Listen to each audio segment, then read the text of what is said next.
Hi and welcome back to Siren Crypto. I'm Becky, and in today's video we're going to be looking at the idea of trading using trend channels. We'll be looking at how it might help us when it comes to assessing targets for swing trading. And it really is just a variation on the trend line. You clearly have your main trend line if the market is trending up, a trend line under the lows. If the market is trending down, a trend line over the highs. It's using the idea of a parallel line to this to try and give us some sort of feeling as to how far each swing in that trend may go. It's much easier to explain this by drawing it. So as usual, let's take a look at the theory. Firstly, here's our disclaimer. This tutorial is for educational and illustrative purposes only. We are not responsible for any investments made applying this information or buying or selling recommendations. Siren Crypto are not licensed investment advisors.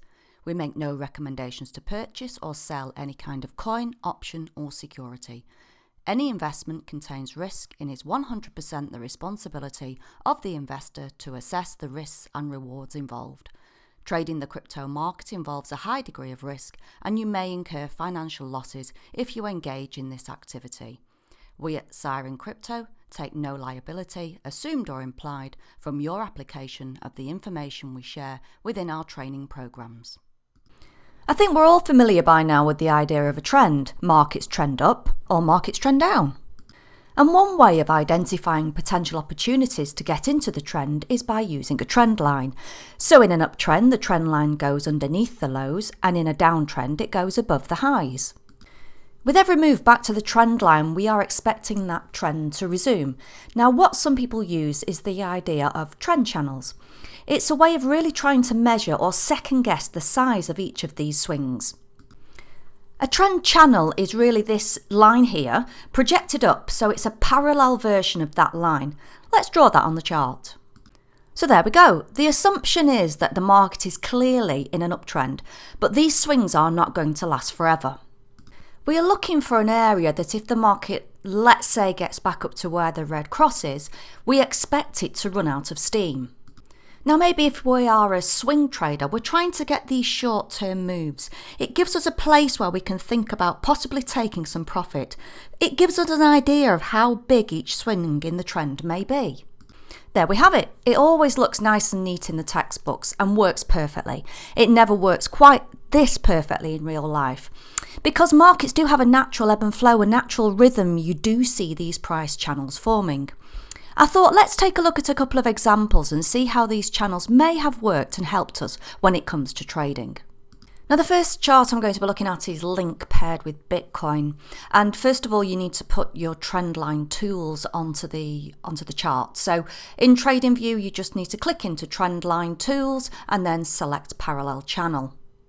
So we've put Link onto a daily chart and we have a trend here running over about 18 days. The top of the channel so far has done a good job, so the assumption is going forward we're going to buy on the trend at the bottom of the channel and we're going to look to sell as we get near the top of the channel, assuming it's going to run out of steam again. You can see the trend line so far hadn't done a bad job. You can see it comes back to the trend line, continues to hold, rallies, runs out of steam a little bit at the top of the channel and then comes back to the trend line again.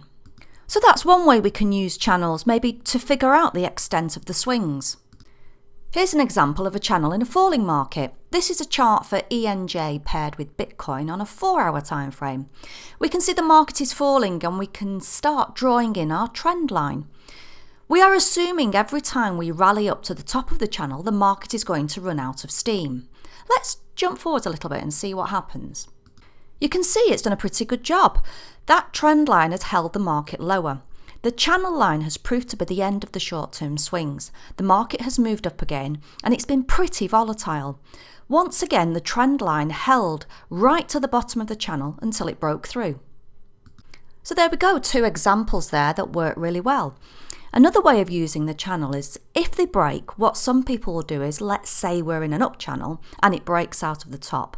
They will look at the height of the channel, let's say it's, as in this chart, 26%, and they may project that out for the next target if these channels break.